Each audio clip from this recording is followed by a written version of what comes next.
So I didn't have much time in San Jose, and kind of on my way out, I spoke with a student, Juan Carlos, whose family runs La Cueva, and we actually used the brand in one of our workshops. But the work that he's doing is really, really interesting. Juan Carlos, tell us briefly, what is La Cueva? Yeah, Mark. So here in Costa Rica, La Cueva, it is a pawn shop. This business is in the family, and it's pretty well known. We've been here for 55 years now. You studied in the US. Tell us a little bit about your education. I did my college in the US. I started music. for 3 years in the US. And then I came back. But the thing is, I love marketing, Mark. So I started making videos for La Cueva, doing also some songs for La Cueva. And then recently I went to business school, got my degree, And now I do everything here, creativity, music, all of it in La Cueva. Can you give us a very quick tour of the store you're in right now? We are in the main headquarters here in San Jose. Kitchen items, over here jewelry also that we sell, gold. Oro en la cueva, el mejor precio lo encuentro en la cueva. TVs, it's a big place over here. A lot of items. And you have a small team, but you're leading it, and you're leading it within an established family business, so there can often be challenging dynamics within the family. But what is your marketing philosophy? Yeah, so right now I have a team of 5 people. And what we do is, give them the liberty to be creative. Do things that people are making. Be extravagant. Don't be shy, just make it.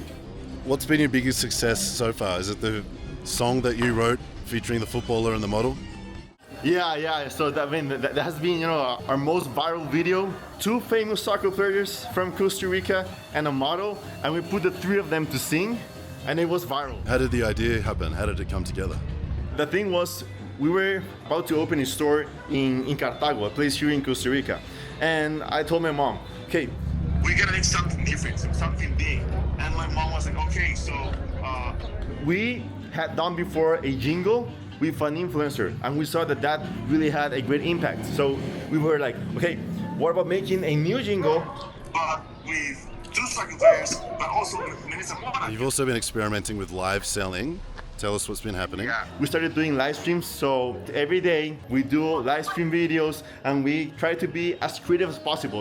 I try to convince people, of buying in the moment. It's really being a really helpful tool for us. What percentage of sales is coming through that channel? Is it meaningful from a sales point of view, or is that more about brand building? So in the beginning it was more like, a brand building, but now we see the effects in our sales.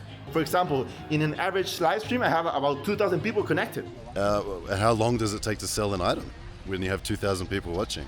No, I mean, it's really fast. I mean, in minutes, you can get in minutes, yeah. What's the best and what's the most challenging part of working in a family business?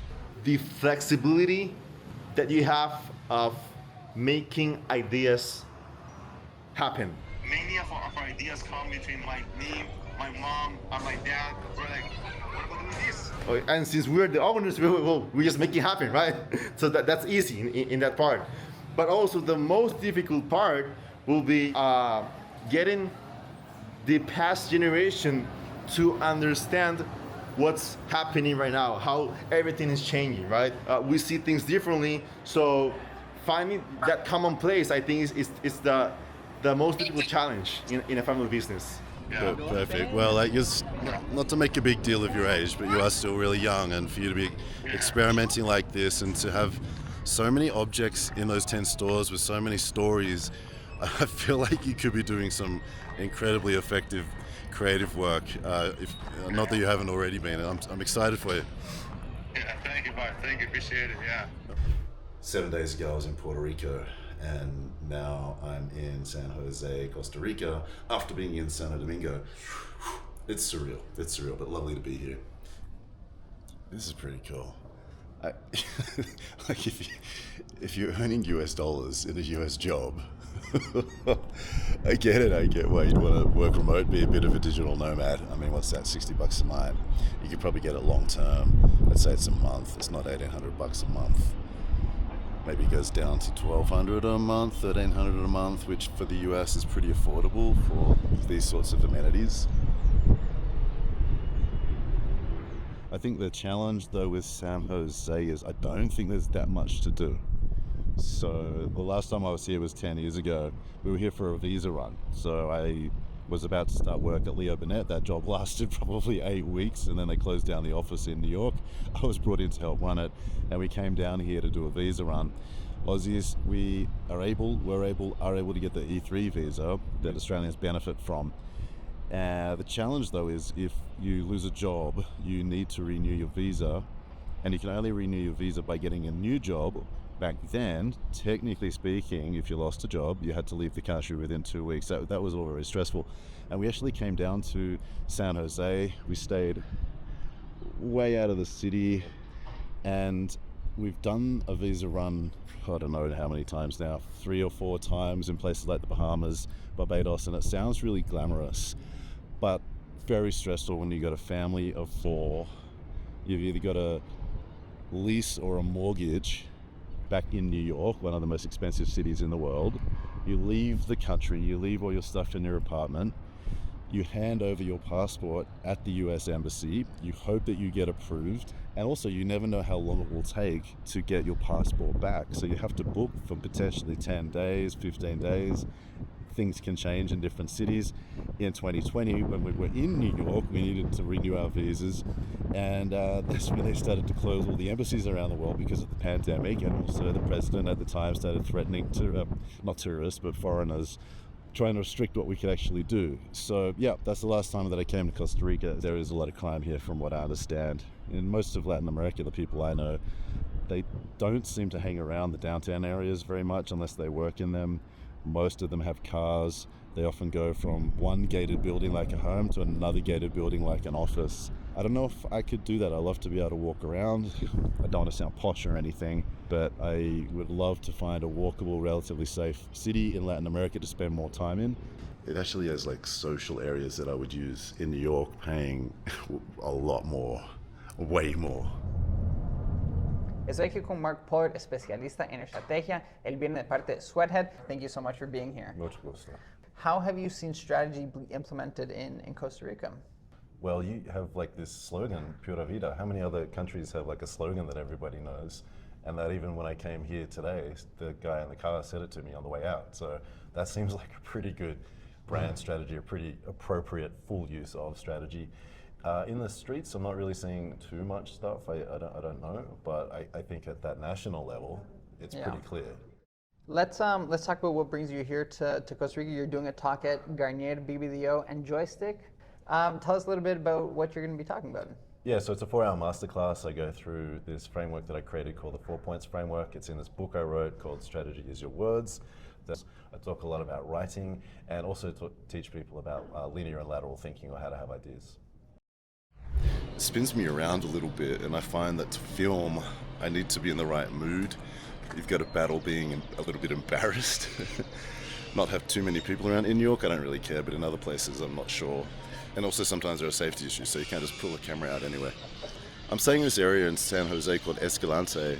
It's just up from the central area.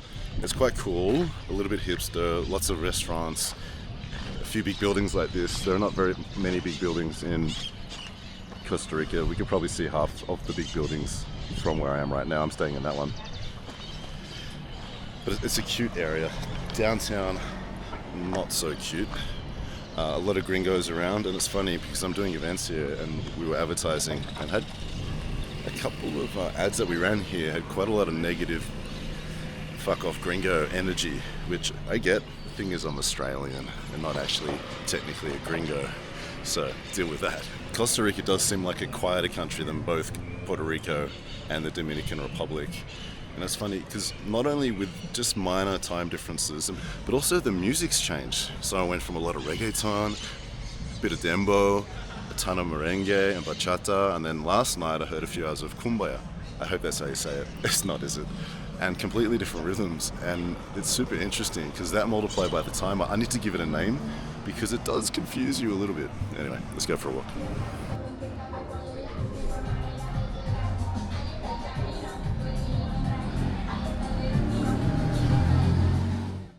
Nearly nearly every city I go to, I usually do three things. I watch stand-up comedy, I go to a history museum, and I go to an art gallery.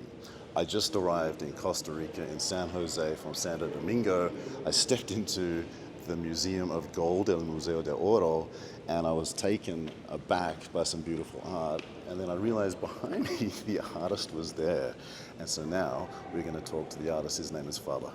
Fabia, mucho gusto. Mucho gusto, Mark. On the screen over there, I saw you talking about flow and deriva. Talk to me about the concept there. What is the idea? I like that concept because we spend most of our lives trying to direct our life in some way. There is always the possibility of something happening and interrupting everything. Something good or something bad. You never know. I just want to say thank you for drifting into my life today. And thank you for being in my drift too. Everything is too pura vida. Nothing happens. I think it also happens a lot like in the government sector and like maybe in service as well. Just, you know, pura vida. Like, yeah, it'll happen. slow. Slow. I think there are my questions. Is there anything else that you wanted to say? What would your advice be for young men in family business who want to be creative? Yeah, in their family business. Well, look, I'll tell you one thing. I've spent a little bit of time with you, and you ask questions like that. So if you keep asking questions like that, that's how you grow, you learn. I would say, to reflect you back to you, stay a student. Yeah. That's it. That's it. That's great. You're always going to have some tension between the generations. It just is. As we get older, we don't want to fade into nothing. We don't want to become invisible. We want to feel relevant. We want to feel appreciated. We want to feel that we've maybe left something behind, at least feel respected, if not loved. So that's always going to be at the heart of family business dynamics as some succession happens. But I know that because you like to ask those sorts of questions, you'll be totally fine. Thanks, Imar. Yeah. Thank you. All right, mate. Yeah.